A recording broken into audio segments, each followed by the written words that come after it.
Les amis, aujourd'hui, je vais faire cette vidéo-là. En fait, cette vidéo, c'est en fait une pilule rouge. C'est une pilule rouge, cette vidéo-là. C'est une pilule rouge parce que mon cœur est meurtri. Parce que je réalise que aujourd'hui, nous les Africains, en fait, on ne comprend pas la leçon. C'est-à-dire que le temps passe, mais on ne retient pas la leçon.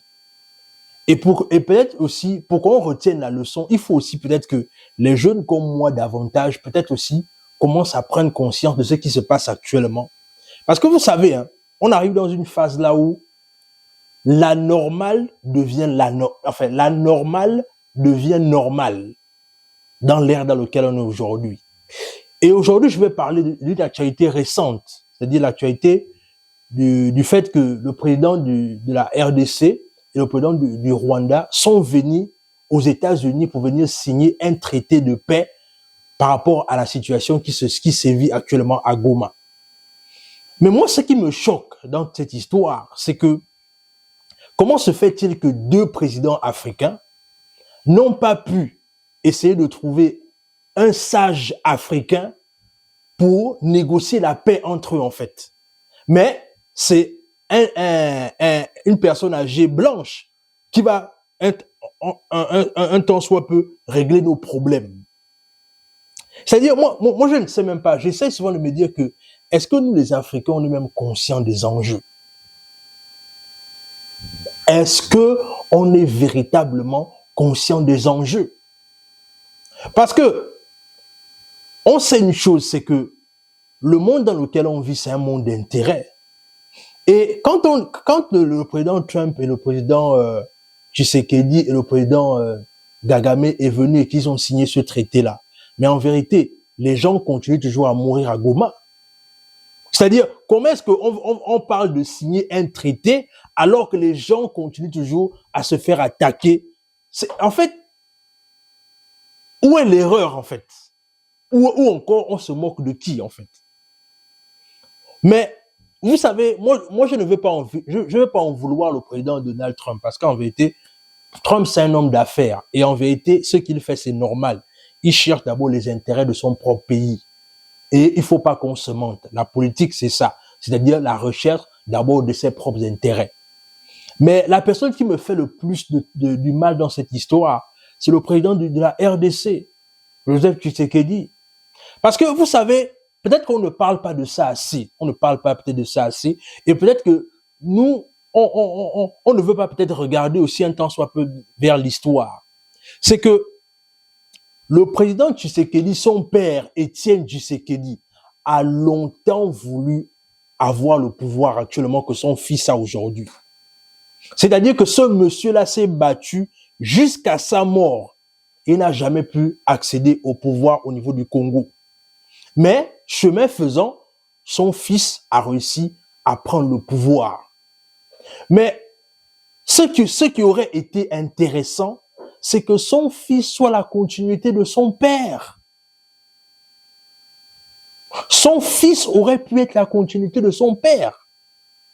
Mais non, aujourd'hui, on est dans une phase là où, et même là, la chose aussi que j'ai quand même envie de souligner, et ce qui me dépasse quand même, c'est que quand le président de la RDC est venu demander aux États-Unis de renforcer la sécurité parce que il sentait que les choses commençaient à l'échapper du côté de Goma. Mais en vérité, ce que le président Tshisekedi a mal fait, c'est qu'on ne vient pas... C'est-à-dire que le deal qu'il a offert aux Américains, c'est que les Américains viennent sécuriser le pays et ensuite ils pourront se servir dans les mines. Mais est-ce que c'est comme ça qu'on fait? Est-ce que c'est comme ça qu'un président qui est sérieux doit faire un deal avec une autre nation? Encore une fois, on voit de l'amateurisme dans nos dirigeants africains. Peut-être qu'il a voulu faire la botte de l'Ukraine, c'est-à-dire que c'est ça aussi qui s'est passé à l'Ukraine. Le président Zelensky avait demandé à Donald Trump de venir sécuriser l'Ukraine et puis derrière ça, les États-Unis devaient se servir dans le sous-sol ukrainien. Mais la différence avec le président de l'Ukraine, c'est que lui, il a fait un deal qui les ressemble dans le sens là où il veut d'abord la sécurité de son pays. Mais alors que Tshisekedi, quand on regarde la démarche de Tshisekedi, c'est que lui s'est d'abord battu pour sauver son poste de président de la République. Est-ce que vous voyez la différence de leadership?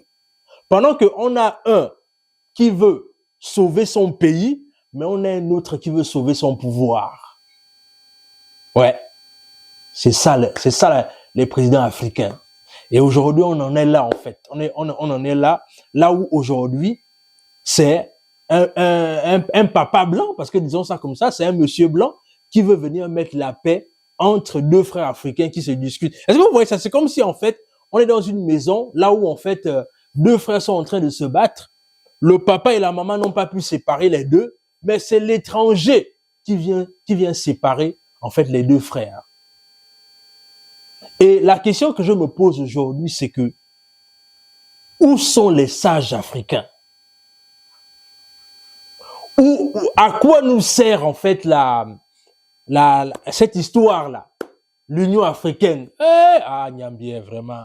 C'est-à-dire, quand je pense à ça, vraiment, je n'ai pas envie d'avoir de fatigue sévère quand je pense à ça. Que fait l'Union africaine? L'Union africaine passe seulement le temps à attendre les aides.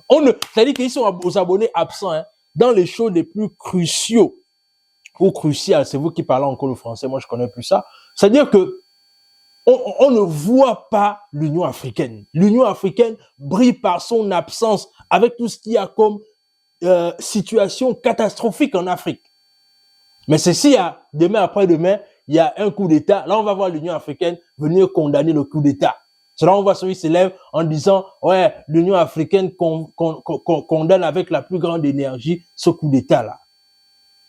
Mais franchement, nous les Africains, c'est-à-dire que on va grandir quand? On va grandir quand, nous les Africains? C'est-à-dire qu'on a toujours ce côté-là où on veut toujours nous voir comme étant des éternels assistés. Donc, un tel conflit entre deux nations voisines ne peut pas se dire. C'est-à-dire que ça ne peut pas trouver solution du côté de l'Union africaine ou bien, par exemple, c'est-à-dire que voilà que je pose la question de savoir où sont passés les sages africains. On n'a plus de conseil de sages en Afrique. C'est-à-dire que le conseil des sages, c'est-à-dire que c'est fini, quoi. Il n'y a plus un conseil de sages en Afrique. Aujourd'hui, si les Africains ont un problème entre voisins, ils vont aller chercher la solution dans la communauté internationale. Et comme je vous le disais au préalable, les amis, on arrive dans une phase là où, vous savez, hein, quand la normale devient normale et que ça ne choque pas quelqu'un, ou bien ça ne choque plus les gens, ça veut dire que peut-être bientôt la fin est proche. Parce qu'aujourd'hui, c'est ce à quoi on est en train de vivre aujourd'hui. C'est-à-dire qu'aujourd'hui, c'est-à-dire que tout va de travers, en fait. Et ça devient normal. C'est-à-dire que ça ne choque personne. On ne voit véritablement aucune indignation. Et c'est là, quoi. C'est-à-dire que ça fait comme si c'était une lettre à la poste et puis tout va bien, en fait. Et quand tu vas parler de ça, on va vous dire c'est qu'il n'y a rien à voir.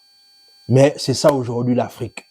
Et nous, en vérité, moi, en tout cas, moi, en ce qui me concerne, je vais continuer à donner ma voix à ce genre je vais dire ce genre d'ânerie, en fait, quand je vais tout voir ça sur la toile. Parce que je trouve que, franchement, c'est du n'importe quoi ce qui est en train de se passer aujourd'hui en Afrique. Et je pense que le plus grand mal de l'Afrique, c'est parce que on n'a pas véritablement de vrais leaders. On n'a pas de vrais leaders. On a des gens qui veulent juste garder leur pouvoir. On n'a pas de leader. Et comme on n'a pas de leader, on n'a pas de visionnaire. Bon, bref, je vais m'arrêter ici parce que je ne veux pas que cette vidéo soit trop longue et puis je n'ai pas envie d'être émotif. Dans tous les cas, dis-moi ce que cette vidéo t'inspire dans les commentaires. À plus.